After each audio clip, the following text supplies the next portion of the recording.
Sur les 10 victoires de l'ETG en championnat, toutes l'ont été face à des équipes classées entre la 10e et la 20e place. Ce soir, au Parc des Sports d'Annecy se présente Montpellier, 7e. Les Héroltais comptent 12 points de plus que la saison passée à pareille époque et restent toujours dans la course pour une qualification européenne. Les Montpelliérains se procurent la première occasion par l'ancien de la maison, l'enfant chéri du club, Kevin Bérigaud. Mais le coup franc de l'ancien attaquant de l'ETG est bien capté par Benjamin Leroy. Très peu d'occasions dans cette première mi-temps avec des erreurs techniques. Une nouvelle ici qui va peut-être profiter aux Montpelliérains. Une frappe lointaine de Morgan Sanson qui passe au-dessus de la cage de Leroy. 0-0 à la pause.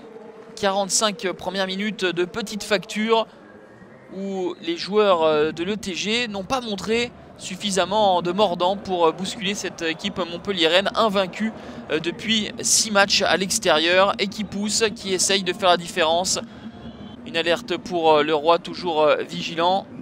Au match aller, Montpellier s'était imposé 2-0 avec un but justement de Kevin Bérigaud et d'Anthony Mounier. Les Montpelliérains les plus dangereux avec cette frappe pied gauche de Brian Dabo. Dabo buteur face à Lyon il y a quelques journées. But sur l'excellent Leroy. Et passé cette période d'attentisme, les Évianais vont sortir de leur torpeur. Le débordement de Kassim Abdallah et la tête non cadrée, non maîtrisée de Mathieu Duhamel, qui pourtant avait fait le nécessaire pour se défaire du marquage de la défense centrale montpelliéraine. 85e minute.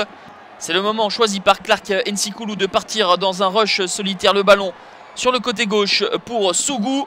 Et on retrouve Clark Nsikulu à la finition pour tromper Geoffrey Jourdain. Ça fait 1-0 en faveur de l'ETG qui marque le premier but sur son premier tir cadré. Clark Nsikulu, l'homme providentiel des Hauts-Savoyards actuellement, auteur de son 5e but de la saison. Lui qui a inscrit 3 des 4 derniers buts de l'ETG. On se souvient de celui ô combien précieux face à Lorient et de la réduction du score lors de la défaite de Buzyn le week-end dernier face à Nantes. En tout cas, ce plat du pied gauche quelque peu topé trompe Geoffrey Jourdain, mais offre la victoire à l'ETG. Succès éminemment précieux et important pour les hommes de Pascal Duprat dans l'optique du maintien. Montpellier qui était invaincu depuis 6 matchs à l'extérieur, 7 du terrain en vue de l'Europe.